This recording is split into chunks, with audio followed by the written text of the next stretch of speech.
Hi, everyone. Before I begin, I would like to acknowledge the fact that I have the privilege of learning and working on the traditional territories of the Coast Salish people, specifically the Sauk Nation, the Esquimalt Nation, and the Songhees Nation.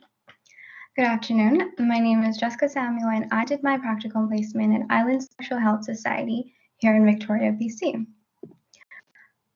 I was fortunate enough to collaborate with the education team at ISHS on a specific peer-led education program. They already have a pre-existing program called Man-Made that aims to educate young male-identifying individuals about relationship violence and discrimination. I did a couple different tasks during my placement, but my main deliverable was a literature review based on peer education and the effectiveness of it. Man-Made is currently in the process of developing a youth-led initiative to address relationship and gender-based violence and unhealthy expressions of masculinity. The proposed pilot project that we are working on is Locker Room Talk, and it intends to use Man-Made's curriculum to provide training to high school level students so that they can go out and educate elementary and middle school level students. For my report, I looked at evidence-based research on peer education to construct a lit review and provide recommendations for this program. The research question was, is peer education an effective teaching method and can it be used for health promotion? Traditional male gender roles have largely been grouped together as traits of toxic masculinity if they cause harm to oneself or others. Peer education then has been used as a health education tool to help youth learn about healthy expressions of masculinity from their trusted peers. A lot of different academic fields have tried to stake claim to the roots of peer education. However, the social learning theory by Bandura has the strongest academic background for this for peer education. The theory claims that modeling is an important component of the learning process. Positive modeling of healthy behaviors has the potential to improve the health outcomes of communities as a whole. A common definition of a peer is a person who is considered part of a particular group, both by themselves and other group members. Peer education, then, is the sharing of information, values, and behaviors among members of a specific group, such as those of close age groups. Peer education works by focusing on the relatability aspect between peers, specifically with young people. Relatability between the peer educator and the student enables educators to convey information in a way that is open, credible, and appealing to its audience. In addition, peer education also helps to address misconceptions, prejudices, and challenge stereotypes in a very non-threatening way with the use of colloquial language and shared humor. Peer education is an effective teaching method because peers trust and believe messages that come from their peers. Another reason it's successful is because both the educator and the student end up benefiting from this method. The learning teaching approach found in peer education is described as a bilateral learning process. This two-way benefit for everyone involved results in peer educators developing skills that can be transferred to different settings in their life. A successful peer education program includes an adaptable framework, either one the researchers have come up with themselves or one that they're using from other researchers so that they could disseminate their information in a structured format. Man-Made will use the information, motivation, behavior model developed by Fisher in 1996. I'll go a little bit more into detail about this model in the recommendation section. Peer education has a potential to be used as a health promotion tool because researchers found that young people learn both risky and safe conduct from each other. This influence has the ability to influence people positively, especially with health promotion and prevention regarding topics such as adolescent pregnancy, AIDS prevention, and sexual health education. As a result, peer education has been used as one of the most primary means of community-based behavioral interventions regarding sensitive topics.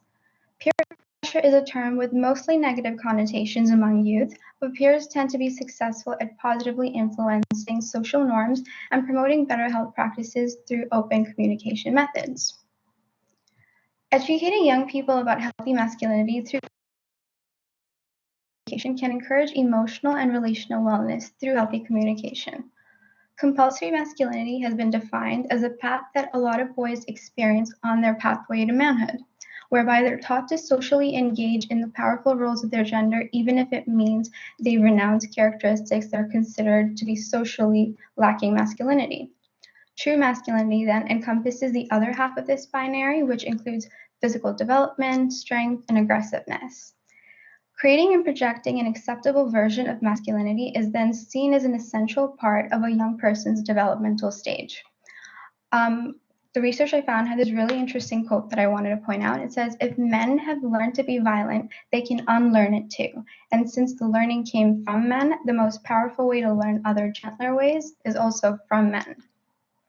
For that reason, education about healthy expressions of masculinity is essential to improving health outcomes for all.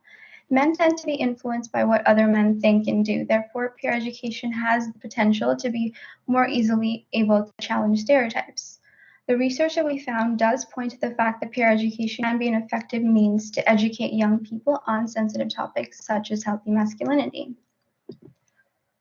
Locker Room Talk will be a pilot project that aims to have healthy conversations to end unhealthy expressions of masculinity and gender-based violence among young male-identifying youth. Based off of the published research, we were able to develop a proposal to send to School District 61 describing locker room talk, and the Lit Review was used to develop the man-made curriculum in addition to the proposal and create questionnaires for focus group sessions. The Lit Review also helped inform future recommendations, such as applying the IMB model that I had mentioned earlier. So the information, motivation, behavior model from Fisher, as applied to man-made curriculum, is illustrated in this image I have right here. The information component will encompass knowledge of healthy masculinity and social inequity.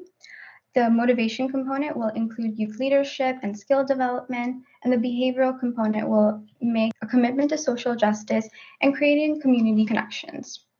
Over the next few months, man-made educators will attempt to incorporate this model into existing man-made curriculum and ensure that all three of these components are covered in the workshop delivery. The recommendations are also informed by what the literature says about effective peer education models and the usefulness of such models. For instance, man-made programming discusses the importance of gender as forming parts of one's identity. This message might probably best be delivered by peers who have had similar or relatable lived experiences as the students they are trying to educate. In addition, there is value in having small groups so that there is open dialogue and a safe space for everyone to engage. Furthermore, the relatability factor that peers possess over other groups in the community allows them to positively influence behaviors amongst each other. The purpose of man-made education, and specifically of a peer-led initiative on healthy masculinity, was to discuss how the health of male-identifying individuals affects the overall health of a community.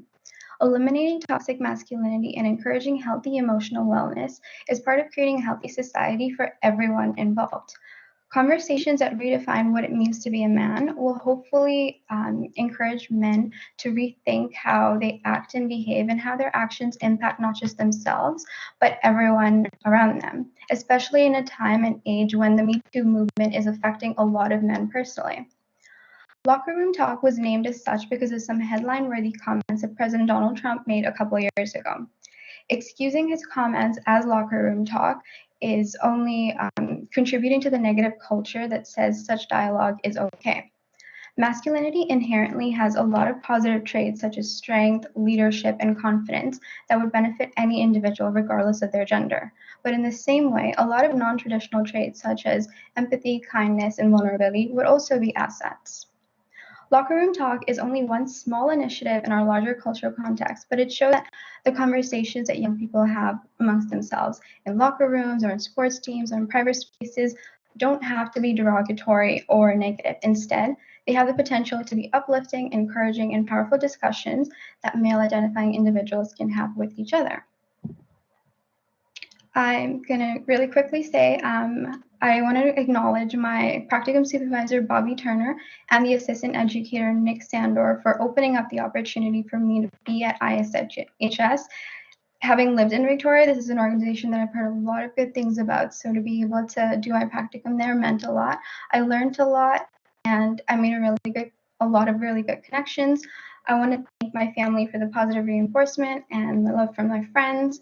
And I want to thank Victoria Bar for just being a guiding person throughout this entire journey and for calming all of us down with our collective stress. Anyone have any questions? Thank you, guys. Thank you, Jessica. That was awesome. Well done. And I know that you did some amazing work at Adams Sexual Health, and that they really appreciated everything that you did. You just sort of jumped right in there, and I can just tell by how much you learned from your presentation. Okay, we have a question from Alyssa. Go ahead, Alyssa. Hey, Jessica. Hey, Alyssa, how's it going? Good. I'm so proud of you. That was an awesome presentation, and you make my heart so proud to see all this gender studies stuff happening. So my main question was just going to be, did you find any kind of conversations that were happening about women's roles in reinforcing masculine stereotypes, as well as kind of chatting with men about locker room talk at all while you were at Island Health? So reinforcing women's roles, not so much. We did go to a couple of schools to do informal focus group sessions to kind of introduce the topic, to see if both the teachers and the students who would hopefully be part of our pilot program would even be receptive to such a concept. We went to co-ed classrooms, so it wasn't just male exclusive or male inclusive. And the feedback we got was very receptive. Everyone seemed to be on board. Everyone seemed to think this is not just a man problem, it's an our problem. So I don't know if, like, it's still very early in the planning process of this program, and COVID has slowed down so much of it. But there's a conversation we had with the young people makes it seem like everyone is willing to be a part of it. And yeah, I don't know if that answered your question. Yeah, no, that's great. That's great to hear that you were in co-ed classrooms and that everybody seemed to be really receptive to what you were sharing. So that's great. Thank you.